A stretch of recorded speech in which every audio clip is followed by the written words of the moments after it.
What's up, light bearers? Welcome to Light Tap, a Vivid Set podcast. My name is Melissa. And I'm Emily. And today we're talking about segregation. Segregation. In the sense of segregation, I know that when you hear that word, you automatically think about, what happened years ago. Mm-hmm. But segregation in the sense of like Christians versus non-believers. Yes. So, we're going to start off right at the back.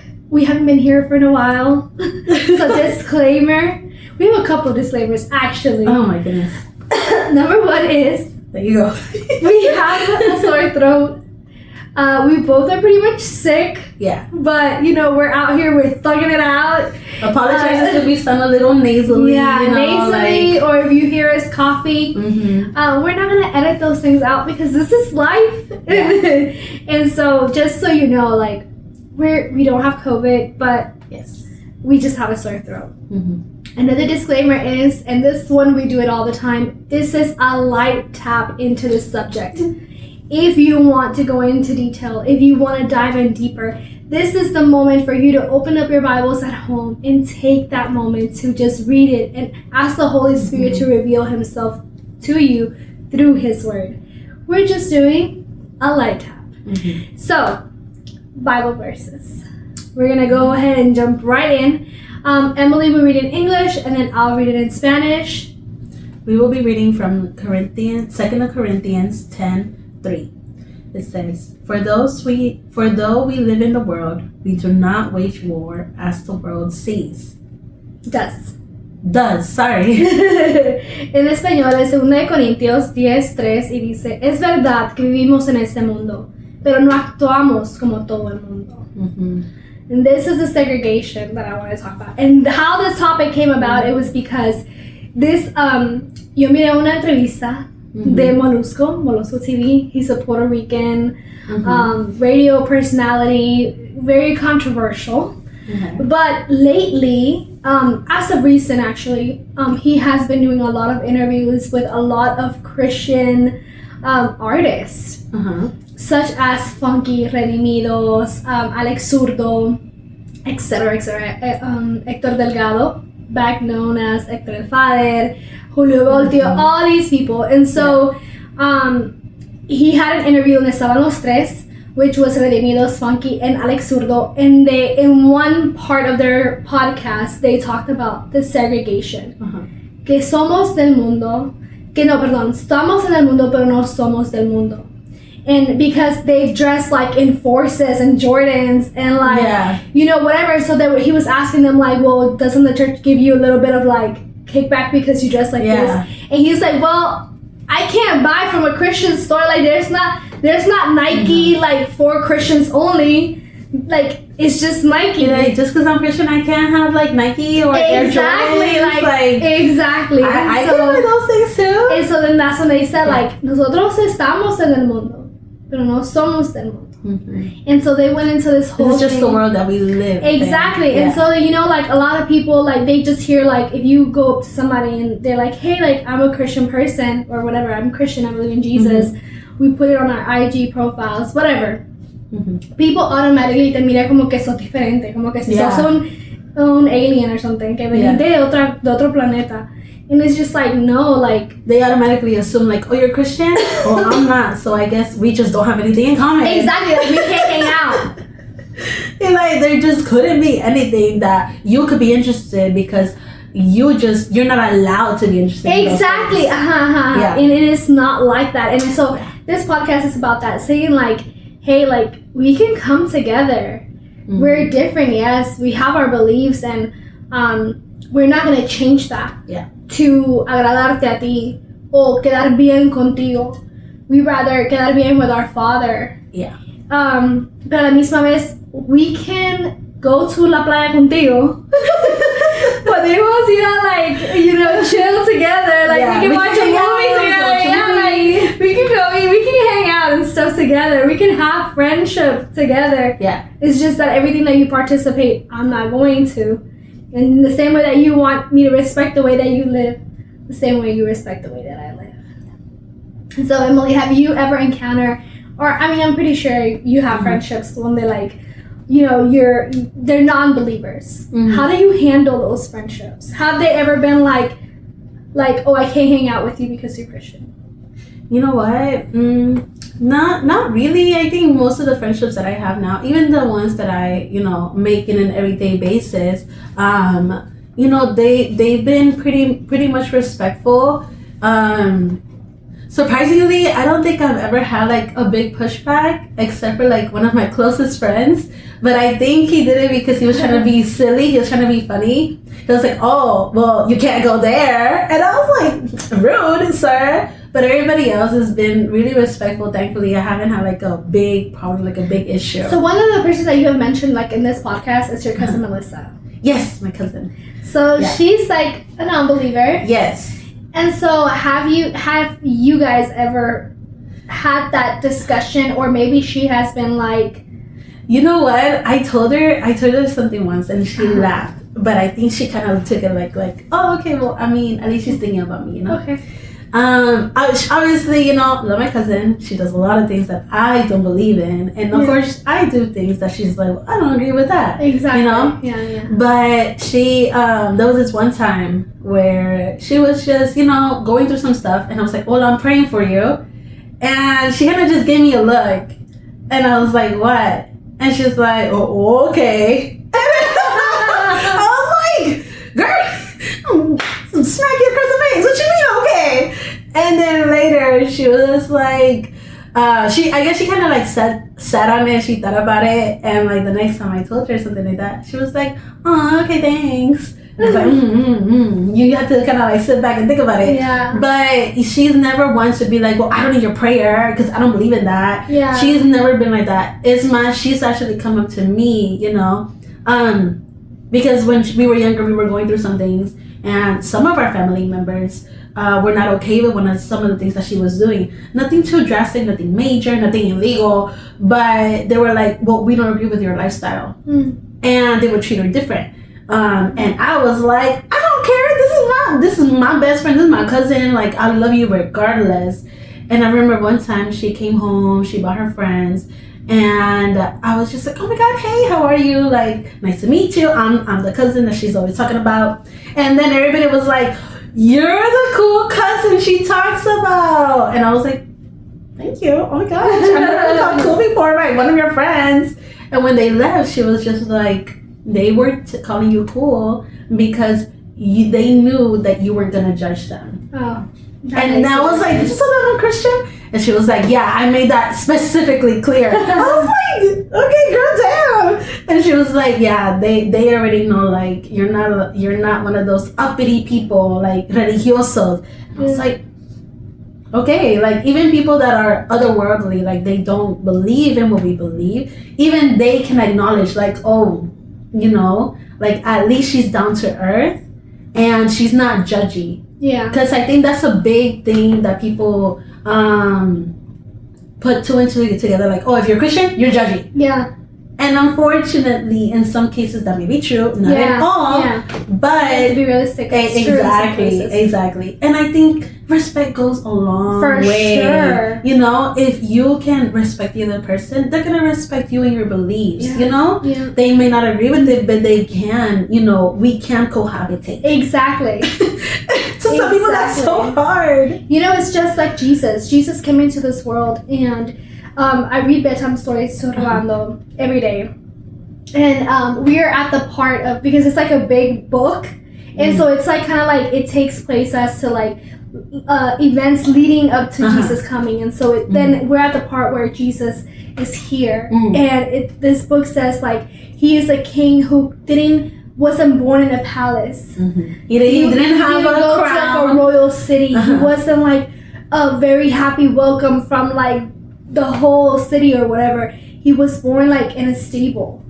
And he was put like in a manger and all these things, and then we know the story of Jesus as to like he's going out in the streets and he chooses sinners, like he chooses these thieves and these prostitutes to, and he hangs out with them. He sits with them. He goes to their houses. He has dinner with them. Yeah. He does all these things with them, and this is the example of like vivimos en el mundo, pero no somos del mundo. because he lived among all these people, but he did not participate in what they were doing. En vez de eso, en vez de him change to their ways, they changed to his ways. And so that gives us like a clear example as to what we as his daughters, as his sons, as his children should be doing in this world. Yes, I can go out and hang out with non-believers. I don't have to judge them, even though I may see that there's something wrong. If they're not asking for my advice, don't give it to them. You know what I mean? And you know, and still live in the way that you live. Like, it's funny because you know, I had this appointment with this girl we both know. And I was talking to her about a situation that really just I was not a light bearer that day. It was testing you that day. Okay, I wanted to put hands on somebody. And so that was like the extreme part, right? And so I was telling her like the situation that happened, and I was like, oh my god, like I really she's a non-believer, by the way. I really like I was about to lay my hands on somebody, and she starts laughing, and she looks at me, she's like, you know, you're so funny. I'm like, what? She's like, because I swear you be posting about Jesus all the time, and you live for Jesus all the time, and you have a business about Jesus, but you still hood. You're like, honey, that don't change. I was like, girl, I'm from the south side of the kingdom. My best friend is Peter. Nosotros arrancamos orejas over here. No, I'm just kidding. But I was like, yeah, girl, like, I mean, just because I'm Christian, that doesn't mean that I'm not gonna be angry. That doesn't mean that I might not have these feelings of like, you know, whatever. Pero but the point is that I didn't do it. Yeah. And yes, I'm gonna continue to post about Jesus. You know what I mean? Like, even though like I fall and fail and make mistakes or whatever, porque estamos en el mundo, we're gonna be tempted. We're gonna be tested. We're gonna every be other tested. day. We're gonna do all of this. Like, at the end of the day, I know that I'm different. So quizás I failed that test. Quizás I gave in to temptation. Quizás whatever. But at the end of the day, I can still realize who I am in Jesus. And know that I am different, and know that yes, I may be living here, but still don't have to participate, and get it together real quick and make a decision to be different again. Exactly. And so, you know, it's like things like that I just think about, that like the segregation comes in to like, hey, this is a reminder for you guys. If you're living in sin right now, you know, acuérdate que vivís en el mundo, like you live in this world, but you're not of this world. God has calling you to be different. God has calling you to be the salt and light of this world. To be the change in this world. To be, yes, to do that. To, you know, go out and into these dark places and to be that light, to be that different thing that comes into them. And for you, like, hello, you can participate in different things. Like, I know for a while back then, like when I first started going to church, people would say like even going to soccer games is bad. Girl, I'm like, no, it's not. I actually went to the Dynamo on Saturday, and we were in a section donde está toda la barra, which is like all the people with the flags and the music, and we are there, like it's my husband, myself, and my kid, right? Because I'm like, we're different. We know that we're different. We don't have a drink in our hands. We don't have alcohol in our hands, but we can still be around that. And that doesn't have to affect us. And so, you know, like whatever, like we were just there hanging out or whatever. Echaron un gol. When I tell you that we were drenched in alcohol. What an experience. I was like, okay, like that's, I guess, whatever. But you know, again, it's like I can be part of it. I can be around it. But that doesn't mean that I can participate. I'm not going to participate in some things. And it doesn't mean that you can just go out like and like, oh, I'm about to like just go to anywhere también and like, but I'm not participating. No, like sometimes like you're still culpable by association. And I think something that like people have to remember, like it's already hard enough living in this world, you know, with non-believers. For sure. But you know, let's not fight fire with fire. Yeah. Sometimes, you know, kindness, gratitude, just a simple like, not even like, hello, how are you? God bless you. Hope you have a great day. Like sometimes that's all that you require for you to change somebody's like day. You know? For sure. Yeah. And so with that, we're going to transition into our segment, which we haven't done last week. We didn't do it. Yeah. Well, not last week. Last week, in the sense of like the last video that you saw. Yeah. We didn't do it, but we're back at it again because am I the asshole? Okay. So, Emily. Alrighty, so for this one, it's a little spicy. I know. And I think for We haven't read it. We haven't read it, but just from the title. Just from the title. And the votes. I think a lot of you guys will relate to this, as we can also relate to this one, specifically because the title says culture. And I don't know if like some of our listeners are, you know, either Latinx or like from what I from what I know. But I think most of us can relate to this to some type of level. So the title says, "Am I the asshole for imposing my culture even though I thought I was just being nice?" What do you think? I don't know. Imposing my culture? That sounds to me like aggressive. Just to make it clear, it says imposing my culture. So it's something that like probably somebody told her. Exactly. Not that she's doing. She's like, I'm imposing. No. Like somebody told her. You know. Yeah. I don't know. Okay. I have nothing right now. Which is pretty interesting because normally you have. I have already like yeah. But okay. I don't have anything. Okay, let's find out. Okay, it says, even though I, 23 female, am American, my parents are immigrants, and therefore I have a different cultural upbringing than most.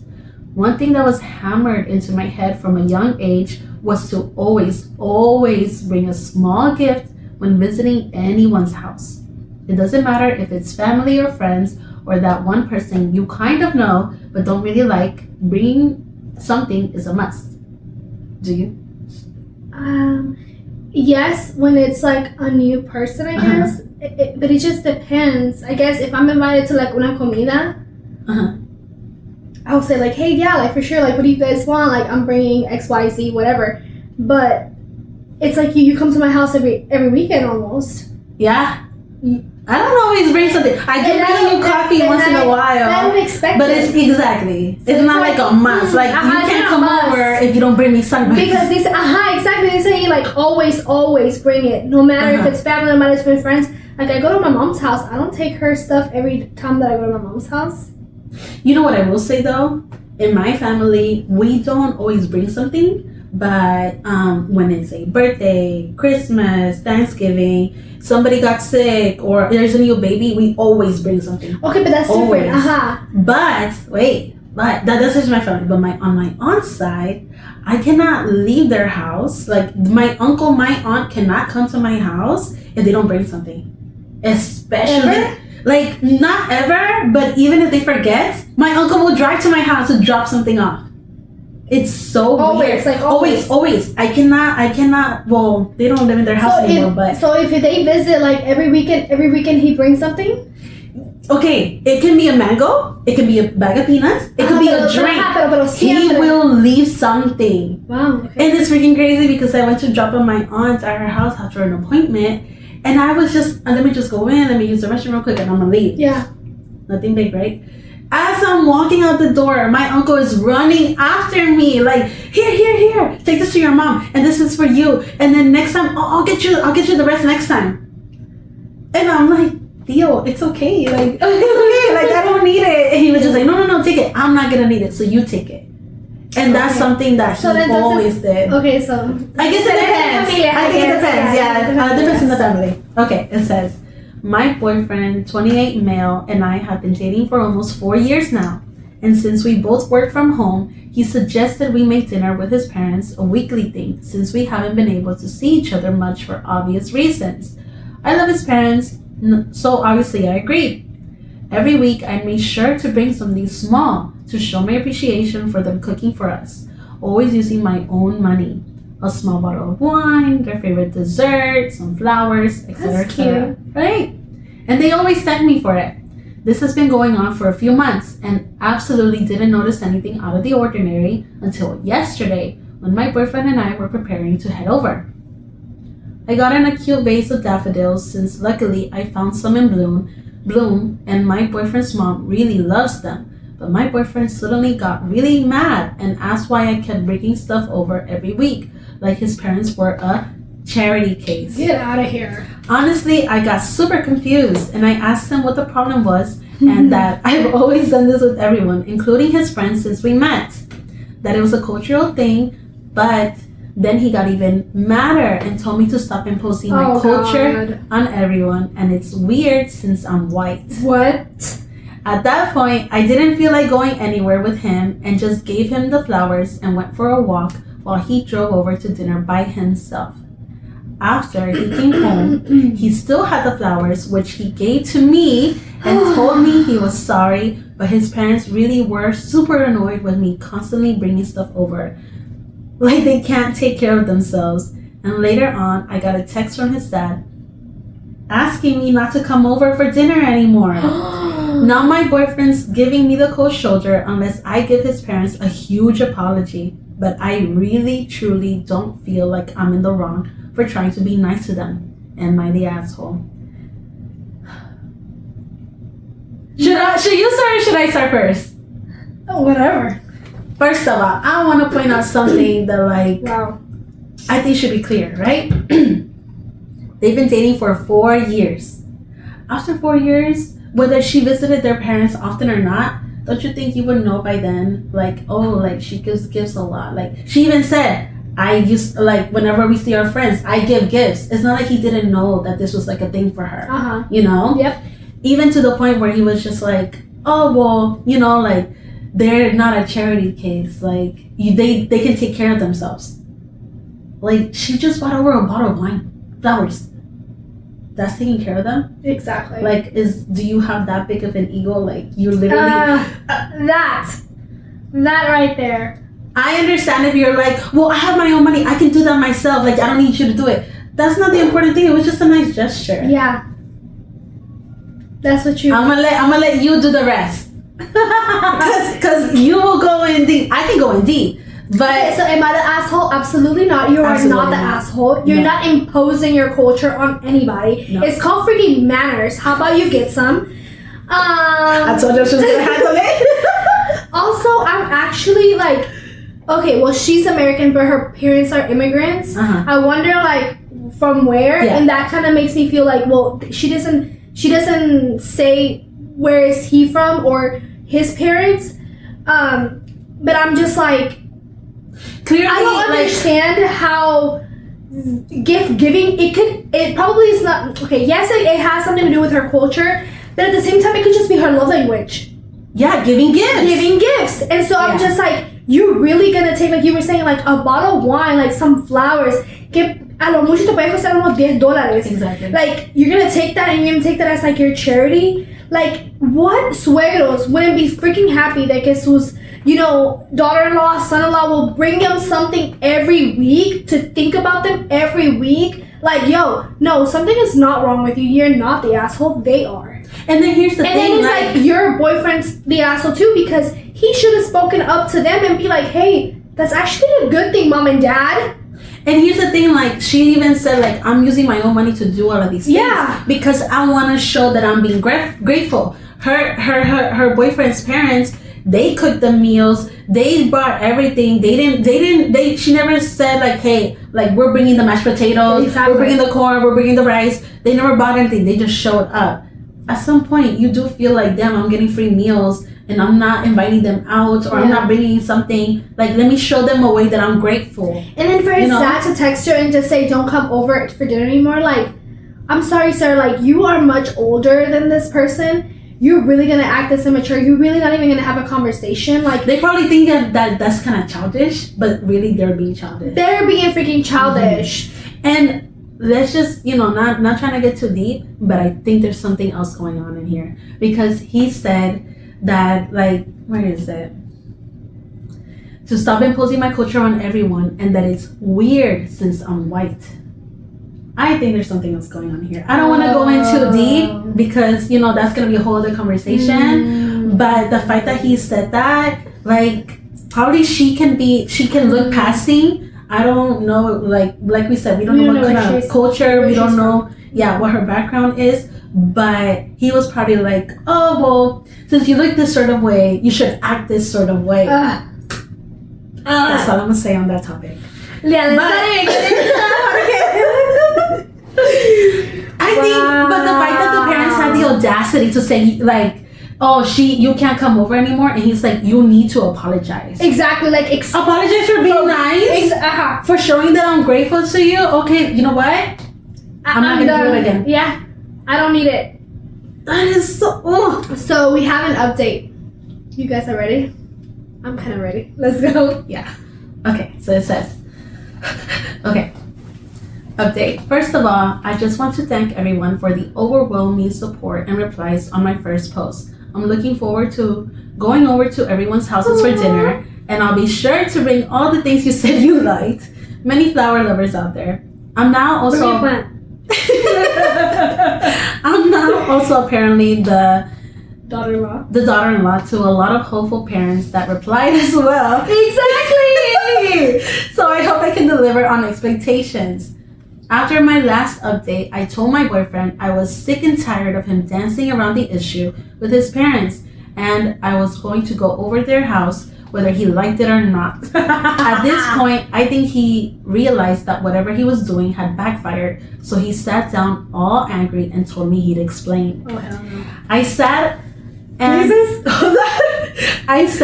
he told me that he'd done something very spur of the moment and that he texted me from his dad's phone, then blocked the number but begged me to listen, that he just needed to get his parents off me for a while and to not leave. Apparently his parents had started hinting at him about marriage since my boyfriend and I talked a lot about it. I fully expected to marry him, and as I said in another comment, and was honestly expecting a proposal in late spring since that's when we met. 4 years dating didn't bother me, but I was getting excited to settle down. However, my boyfriend apparently realized that he absolutely didn't want to commit to anything and wanted to experiment and have fun since I wasn't being fun anymore. Honestly, that just made me cry since we were each other's first for everything and usually very good at communicating our needs. His grand plan was to get him mad at me so I would beg for his forgiveness, and then he'd only accept an open relationship as an answer. Absolutely brilliant plan, I know. He made up his he made up his parents getting mad, but didn't expect me to blow off dinner completely, and it's like hitting a jackpot. His words, not mine. He went over for dinner, hit the flowers, and said we'd gotten into a huge fight, but he was going to fix it, but I needed space. After he confessed all this, he said he was very sorry, but really didn't want to miss out on new experiences when he was still young, and I would consider an open relationship but pretend ours was strained with his parents so they wouldn't get suspicious. And I laughed his ass off right out the door and told him absolutely not, and to leave me alone while I packed because I wanted to have some new experiences There you go. too. There you go. He never stopped begging me to stay, but I left to sleep at my friend's. After calming down for a few days, I cemented the breakup and finally actually went over to his parents. My ex's boyfriend's dad never even noticed the phone missing, but still apologized, and his mom was a mess. I did and still love them, and will eat dinner there without him as often as I can. Cute. I won't lie that I'm sad about 4 years on the drain, but that's life. And if that was my ex's best possible plan, then I dodged the bullet by a mile. Girl, yes you did. Yes, you freaking did. We don't even have to read that. We don't even have to read the comments. You did an amazing job by leaving this person. This person is evil as hell. Like, how could you do that? Manipulated. Like, excuse me? You're gonna make up this whole thing because you wanna okay, bye. Go have your experiences. By yourself. Goodbye. There's some obviously we believe in a hold on. Obviously we believe in a monogamous relationship. That's what we believe in. Now there's some people that believe in an open relationship, and that is your choice. That is your choice, but it's not for everyone, and people need to understand that. Now maybe if he sat down and had a conversation with her, like, hey, this is what I'm feeling. For sure, se te respeta, whatever. Yeah, I would have some sort of respect for you. Like, okay, at least you sat me down with it. I don't agree with that. I don't want to spend another 4 years in an open relationship hoping that we end up together. Like, if you want to do that, that's fine, but you're not going to do that with me. different conversation. But the fact that he went so far as to lie and use his parents, that's too much. No. Way too much. Like, this is too much. I'm glad that, I mean, at least he had the courage eventually to talk to her and tell her the truth. Y sus parents no quedaron como like the immatures, like, hold up. No. Hold up. Plot twist. There was no courage, girl. She was like, I'm going over to your parents and I want to. But that's when he had the courage to talk, because he could have let her go with it. I think he just did that so he could look in a better light, because then his parents were gonna out him. Like, no, there's people that lie to the end. Oh, for sure. So this person did not wait to the end. Mm-hmm. He was like, no, I'm about to get caught, so let me just go ahead and confess right now. So that's what I'm saying, courage. Yeah. But at the end of the day, this person was an asshole, and it's just, I'm so happy that you were able to just get out of that relationship, period, because what a freaking crazy ride. Mm-hmm. And I mean, I get it, you know, to each his own. If that's what he wanted to do, great, but leave her alone. Like, you wanted to, like, somehow manipulate the whole relationship with your parents. Like, que tontera. And you're 28. The fact that she even said we were really good at communicating, like, maybe you weren't. Maybe you weren't. Yeah, you just thought you were, but you weren't. Mm-hmm. But you were 28. Like, he was 28 and she's 23, and you're pulling this kind of thing out. Like, what kind of person are you? Whatever. Can you imagine, like, going through all these 4 years thinking, like, oh, okay, like, things are going great, and in the back of their minds, they're probably like, nah. Yeah. And that's crazy, because, you know, sometimes that happens in, like, our lives, where we're like, oh, like, we're good, you know, we may not see eye to eye on certain things, but we're good, even though, like, we may have different thoughts, but then turns out, like, nah, I'm not down with you that way. Exactly.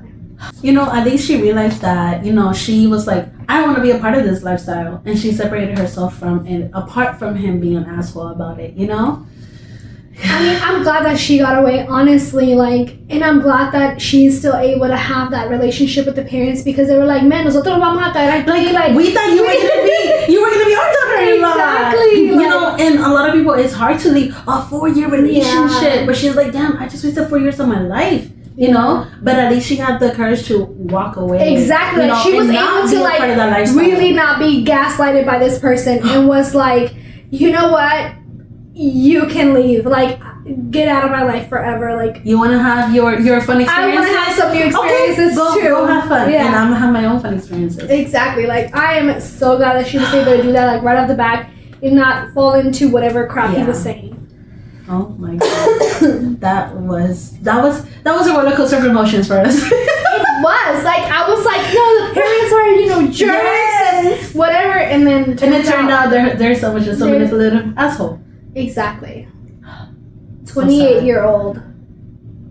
Like, you should know better. I'm sorry, you're grown enough to not be playing games like this. Exactly. But whatever, it is what it is. It is what it is, you know. Life goes on. She wasn't imposing her culture, which was the whole thing, right? It was like about imposing culture. She wasn't doing that. Mm-hmm. So, I don't know. Well, it's fine. Whatever. It's okay. Life goes on. Life goes on. But nonetheless, this is our episode for today. Mm-hmm. We just want to remind you guys again that, you know, you're in this world, but you're not of this world. Mm-hmm. It doesn't matter where you have been. If you feel like you've made a mistake or whatever the case may be, get up. You know, keep on going. Jesus still loves you. Mm-hmm. You can still hang out with whoever you want to hang out. Just remember that you are different. Yeah. That you are called to be the salt and light of the world. And on that note, that is it for today's episode. We'll see you on the next one. Bye. Bye.